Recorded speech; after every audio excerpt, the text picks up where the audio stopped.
사실 그 일본이라는 나라에 대해서는 중국이라든가 미국이나 이런 나라하고 달라요. 그러니까 우리도 역시 일본을 이제 그냥 외국으로 볼 필요가 있어요. 예. 또 일본도 우리를 외국으로 볼 필요가 있는데 이게 서로 안 되는 안 되죠. 아주 묘한 관계죠. 그렇기 감정이 때문에 탁탁 깔려 있으니까. 그래서 이제 일본인은 어떤 속내를 읽을 수 있는, 그러니까 일본인이 이제 혼내라고 하는 속내가 있고 그다음에 다테마에라고 하는 이제 겉으로 이야기하는 이게 있는데 그 다테마에라는 게 일본인한테는 우리는 아주 이중인격자라고 생각하는데 그게 아니라 교양이라고 생각해요. 왜냐하면은 다테마에가 이제 잘 서 있는 사람은 자기가 속으로는 이제 싫어도 말하자면은 이제 네 괜찮습니다 이렇게 말할 수 있는 게 교양이다 이렇게 하는데 그런 일본인의 말하자면은 다테마에를 무너뜨린 책이 이번에 일본에서 나온 거죠.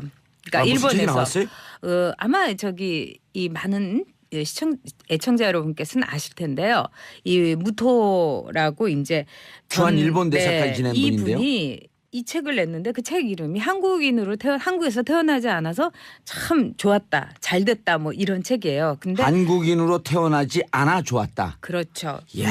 근데 이것이 참 심각한 게 뭐 언론인이라든가 혹은 유학생들이 뭐 자기가 살았던 나라의 체험기를 쓸 수는 있어요.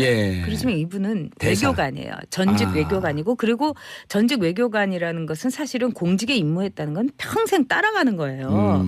그렇기 때문에 이분이 이런 책을 썼다는 거는 일본인이 스스로의 다테마에를 무너뜨렸다 이렇게 볼 수 있죠. 그리고 혼내를 드러냈다. 그렇죠. 그런데 최근에 이게 굉장히 심각한 거죠. 외교관이 이런 책까지 썼다는 게. 근데 최근에 일본을 보면 이 혐한론이 굉장히 심각할 정도예요. 일본에서 네, 그래서 한국을 부정하고 한국을 폄하하고. 그렇죠. 그래서 최근 들어서 이제 제가 한 몇 년 전에 갔을 때는 일본에 이제 서점에 가보면은 서점에서 베스트셀러 10위 안에 7개가 그 이른바 혐한 서적이었어요. 예를 들어 뭐 바보 같은 한국, 뭐 이제 한국은 신경 쓸 필요 없다, 뭐 한국의 심술, 뭐 이런 책 같은 거 있잖아요. 여기에 이제 그 정점을 찍은 것이 바로 이 무토 전 대사의 책이죠.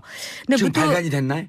그렇게 됐죠. 근데 이제 무토 전 대사가 사실은 이 다이아몬드라는 일본의 좀 그렇고 그런 잡지에다가 지난 2월에 한국인으로 태어나지 않아서 참 다행이다 이렇게 이제 글을 기고했어요. 여기서 뭐라고 했냐면 뭐 한국의 지나친 교육열, 직업 찾기 어려운 것, 또 한국 사람들의 이제 왜 격렬한 이제 뭐 이렇게 성격 뭐 이런 한국 참 살기 어렵고 한국이라는 나라 참 괴롭다 뭐 이렇게 했는데 여기에서 이제 벗어나서 한 단계 이제 더 이렇게 혐한의 도를 높여서 이번에 낸 책이 한국인으로서 태어나지 않아서 다행스럽다 이런 책인데 여기에는 이제 문재인 대통령에 대해서 아주 집중을 해서 이 책을 썼어요. 그래요? 네. 근데 무토 대사가 외교 문제 되는 거 아니에요? 그렇게 되면? 글쎄 저는 이걸 외교 문제로 삼기도 뭐하고 그렇다고 참 개인적인 생각이니까. 삼기도 뭐한 문제인데 이거는 아마 이 외교의 일종의 이 언더테이블 이 물밑 외교를 통해 가지고 저는 반드시 짚고 넘어가야 된다고 생각해요. 여기서 뭐라고 얘기를 했냐면 왜 지금 문재인이냐 벌어진 입이 다물어지지 않는다. 참 어이가 없다. 이게 이제 책 커버에 이제 실린 이제 선전 문구 같은 거예요. 그다음에 이렇게 친북적이고 반일을 외치는 문재인 대통령에 맞서서 일본은 강한 결의를 다지지 않으면 안 된다. 그리고 지금 미국하고 일본이 이렇게 딱 찰떡 공조가 돼 있는데 이 틈새로 부는 바람이 한국을 궁지로 몰아갈 것이다. 이게 좀 심각한 지적을 하고 있는 거죠. 그런데 이런 그 혐한 발언이라는 게 지금 이런 서적뿐만 아니라 다부치 히로코라고 뉴욕타임스 기자인데 그 풀리처상까지 받았어요. 근데 이분이 얼마 전에 뉴욕타임스에 쓴 기사에서 뭐라고 했느냐면은 트위터에서 일본인들의 혐한, 한국 때리기, 한국 증오의 그 도가 정말 미국에서의 흑백 인종의 그 격화된 상태를 넘어설 정도다.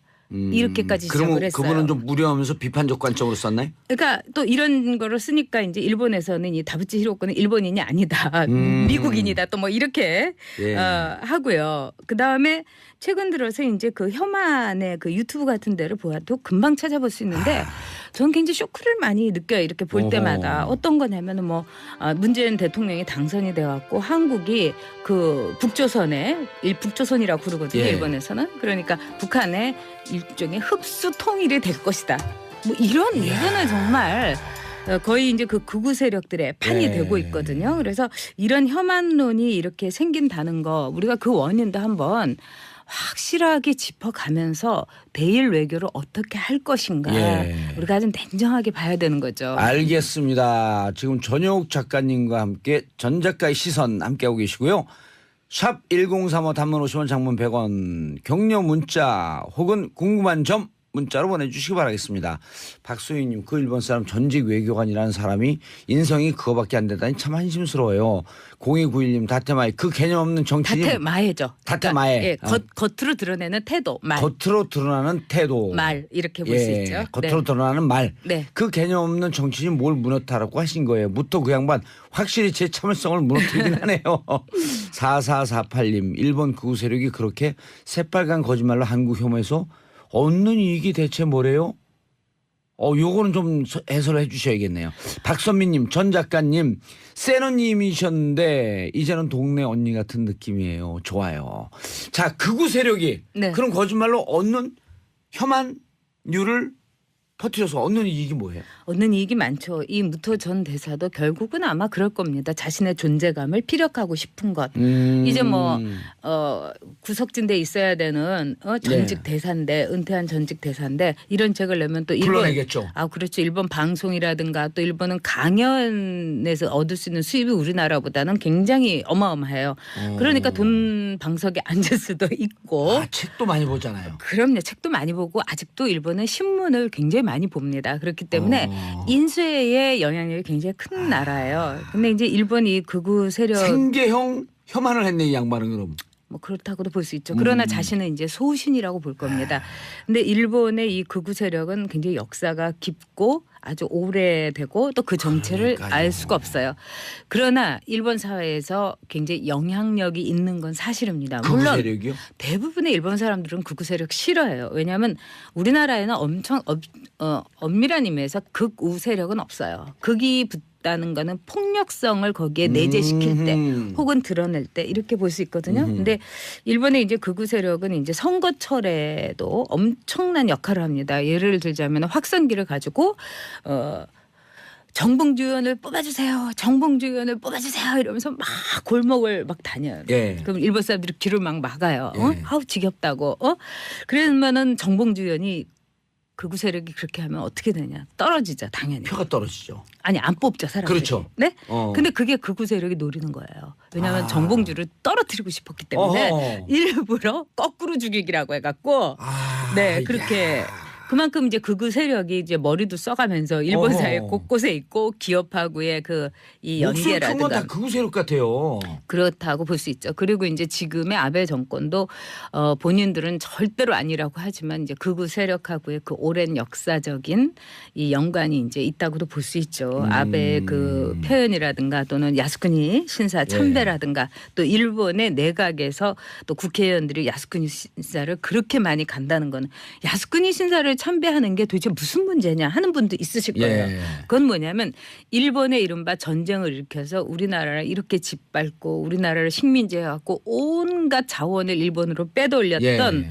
그 일본의 이른바 전범들이 묻혀 있는 묘지예요. 그러니까 일본식의 그대로 숭배하는 거 아니에요?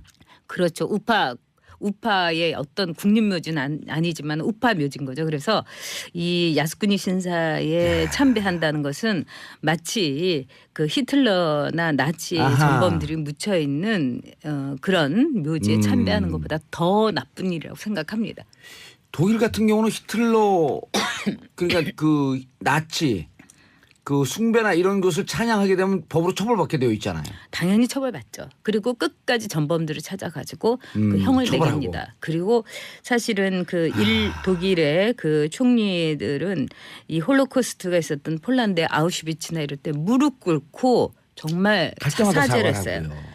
아베 총리도 소녀상 앞에 무릎 꿇고 사죄해야 됩니다. 자 고은주님이 의외네요. 요즘 일본인들은 정치에 관심이 없다고 알고 있는데 극우가 혐한으로 돈을 벌고 있군요.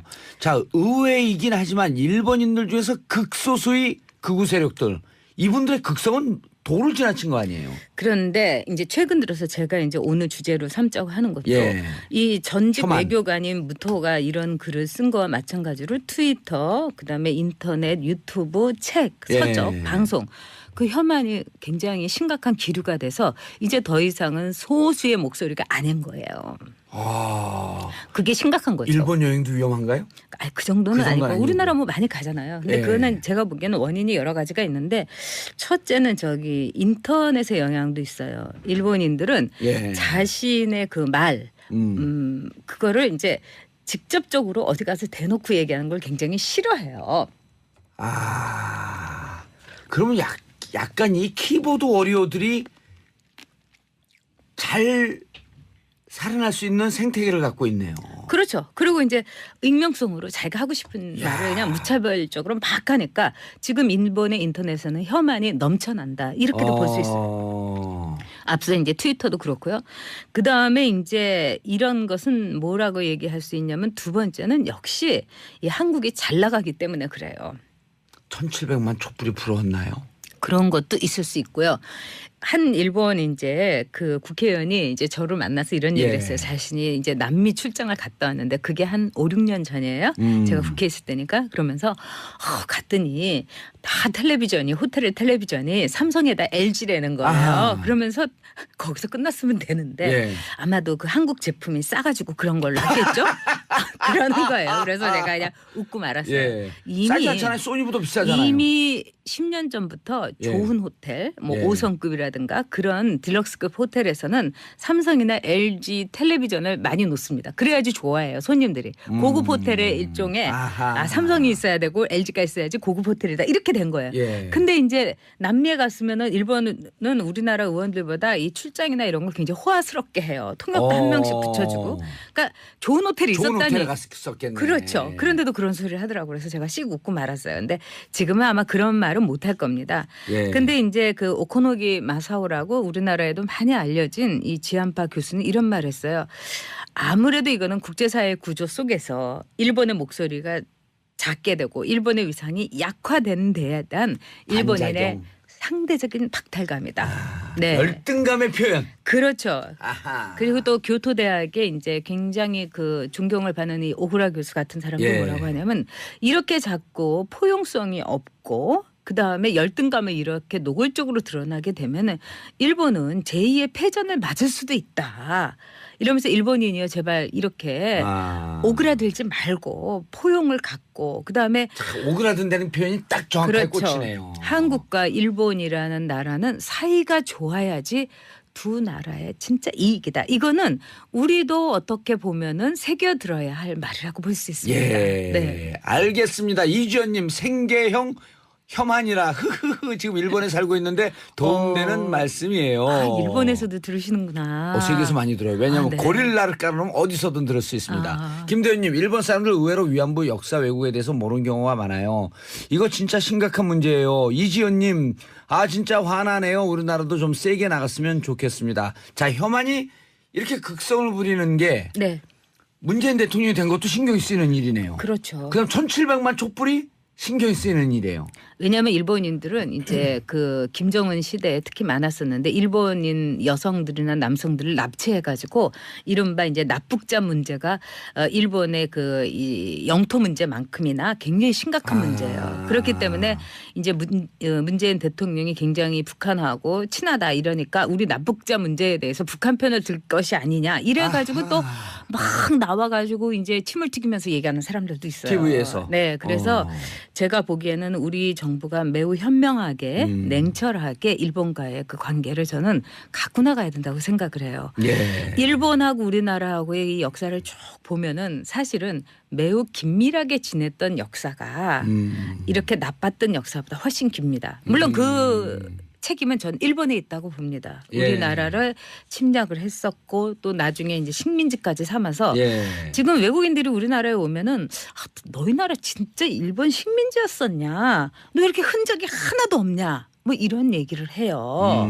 그래서 제가 거기에 대해서 어떻게 답을 하냐면은 그만큼 일본의 식민지 정책이 가혹하고 혹독하고 잔혹했다는 걸 얘기하는 거다. 아하. 왜냐하면은 식민지 정책이 가혹하지 않는 나라일수록 식민지의 잔재가 많이 남아 있어요.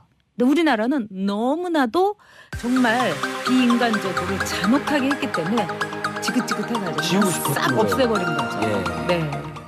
사실 그 일본이라는 나라에 대해서는 중국이라든가 미국이나 이런 나라하고 달라요. 그러니까 우리도 역시 일본을 이제 그냥 외국으로 볼 필요가 있어요. 예. 또 일본도 우리를 외국으로 볼 필요가 있는데 이게 서로 안 되는 안 되죠. 아주 묘한 관계죠. 그렇기 감정이 때문에 쫙 깔려 있으니까. 그래서 이제 일본인은 어떤 속내를 읽을 수 있는, 그러니까 일본인이 이제 혼내라고 하는 속내가 있고, 그다음에 다테마에라고 하는 이제 겉으로 이야기하는 이게 있는데 그 다테마에라는 게 일본인한테는 우리는 아주 이중인격자라고 생각하는데 그게 아니라 교양이라고 생각해요. 왜냐하면은 다테마에가 이제 잘 서 있는 사람은 자기가 속으로는 이제 싫어도 말하자면은 이제 네 괜찮습니다 이렇게 말할 수 있는 게 교양이다 이렇게 하는데, 그런 일본인의 말하자면은 다테마에를 무너뜨린 책이 이번에 일본에서 나온 거죠.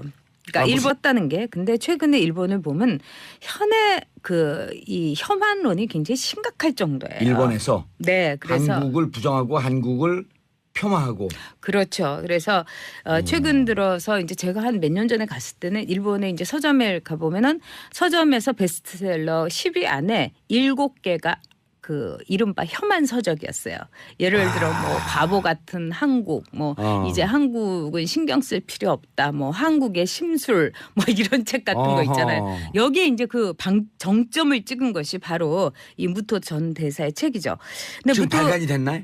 그렇게 됐죠. 근데 이제 무토 전 대사가 사실은 이 다이아몬드라는 일본의 좀 그렇고 그런 잡지에다가 지난 2월에 한국인으로 태어나지 않아서 참 다행이다 이렇게 이제 글을 기고했어요. 여기서 뭐라고 했냐면 뭐 한국의 지나친 교육에 실린 이제 선전 문구 같은 거예요. 그다음에 이렇게 친북적이고 반일을 외치는 문재인 대통령에 맞서서 일본은 강한 결의를 다지지 않으면 안 된다.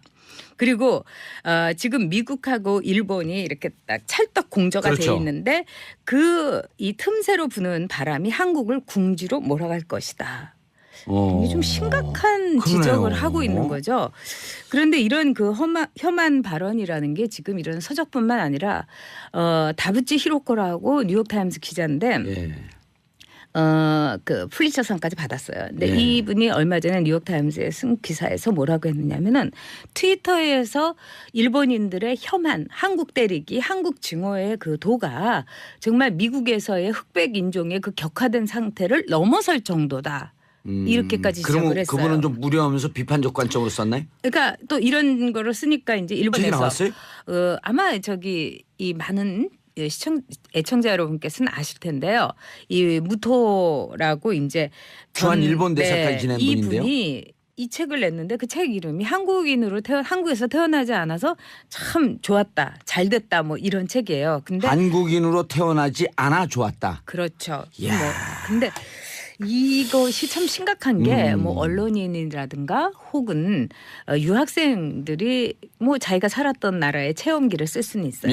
그렇지만 이분은 대사. 외교관이에요. 전직 외교관이고, 그리고 전직 외교관이라는 것은 사실은 공직에 임무했다는 건 평생 따라가는 거예요. 그렇기 때문에 이분이 이런 책을 썼다는 거는 일본인이 스스로의 다테마에를 무너뜨렸다 이렇게 볼 수도 그리고 있죠. 혼내를 드러냈다. 그렇죠. 그런데 최근에 이게 굉장히 심각한 거죠. 외교관이 이런 책까지 직업 찾기 어려운 것, 또 한국 사람들의 이제 왜 격렬한 이제 뭐 이렇게 성격 뭐 이런 한국 참 살기 어렵고 한국이라는 나라 참 괴롭다 뭐 이렇게 했는데 여기에서 이제 벗어나서 한 단계 이제 더 이렇게 혐한의 도를 높여서 이번에 낸 책이 한국인으로서 태어나지 않아서 다행스럽다 이런 책인데, 여기에는 이제 문재인 대통령에 대해서 아주 집중을 해서 이 책을 썼어요. 그래요? 네.